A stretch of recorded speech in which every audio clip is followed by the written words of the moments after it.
सुबह का बज रहा है 7। ऑफिस जाने से पहले हमने फड़काना होता है नाश्ता। यहाँ मेरे अंडे की जर्दी मेरी बहन के बालों की तरह सूख गई है। फिर मेरे भांजे की तशरीफ आ गई। रात को इन लोगों से बैग नहीं सेट होता। बैग ऐसे सेट करते हैं जैसे बहुत लाइक हैं। ऊपर से इसका बैग इतना भारी है जैसे अंदर किताबें नहीं लाश है। आजकल मौसम बहुत फिट हुआ हुआ है। 2 दिन से मुसलसल बारिश हो रही है। मेरे रिक्शे वाले अंकल सारा दिन लूर लूर फिरते हैं। मेरे टाइम पे इनको गैस डलवानी याद आ जाती है। ये अपने चक्रों में किसी दिन मुझे ऑफिस से निकलवा देंगे। जगह जगह पानी खड़ा हुआ है। मुझे इस टाइम रिक्शे की नहीं कश्ती की जरूरत है। ये पार्क मेरे घर के रास्ते में आता है। इसका नाम बेबी ग्राउंड है, लेकिन आपको यहाँ पे बेबी नहीं बाबे मिलेंगे। फिर मुझे रास्ते में जाते हुए एक और चीज नजर आई। आप पाकिस्तानियों की क्रिएटिविटी चेक करें। ये बकरों की पूंछलों की विग है और यहाँ पे सदके के बकरे मिलते हैं। फिर हम आ गए थे ऑफिस। यहाँ मैंने सोचा थोड़ी सी शोखियां मार लें, लेकिन मुझे डर भी लगा हुआ था कि गार्ड मुझे देख ना ले, क्योंकि मैंने अपनी जिंदगी में इतना चुगल फत्ता इंसान नहीं देखा। दोपहर का बज रहा था 12 और मेरे दोस्तों ने मंगवाया था खाना। हम लोग 3 हैं और ये बम की शक्ल का कोफ्ता एक लेके आए है। यहाँ इसने दूसरा सालन खोलने में इतना टाइम लगा दिया है। सिर्फ इसकी जुबान चलती है, हाथ नहीं चलते।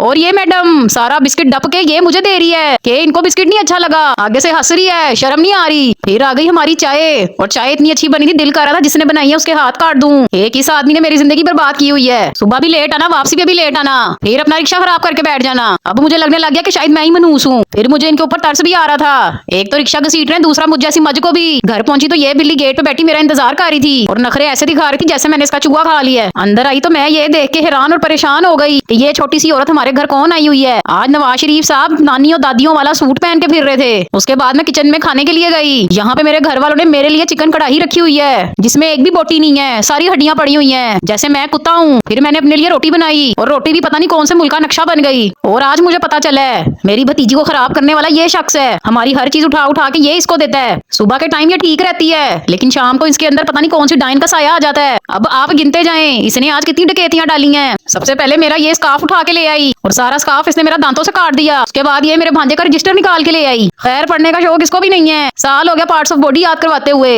ये आप चेक करें, चुपके चुपके ये मेरी बहन का बैग खोल रही थी। शो ऐसे करा रही जैसे ये इसका बैग है। हमारे घर की वो चीजें जो हमें नहीं पता ये वो भी निकाल के ले आती है। हम सारे घर वाले बिजी थे, ये यहाँ पे बखरा काशी बन के बैठ गई। यहाँ मेरी बहन बड़े मजे से सो रही है। ये नहीं इसको पता इसके बूथे का बेड़ा गर्क हो गया हुआ है। अब हर चीज का बेड़ा गर्क करने के बाद अपनी सीविक पे बैठ के पता नहीं किधर जा रही है। दिल तो मेरा कर रहा है इसको स्टील वाली कूची से रगड़ रगड़ के नहलाऊं। फिर अपनी मामा से कुट खाने के बाद ये तैयार होके आ गई। अब मैं सोफे से सारी लिपस्टिक साफ करने जा रही हूँ। आपसे मुलाकात करूंगी नेक्स्ट वीडियो में। अल्लाह हाफिज।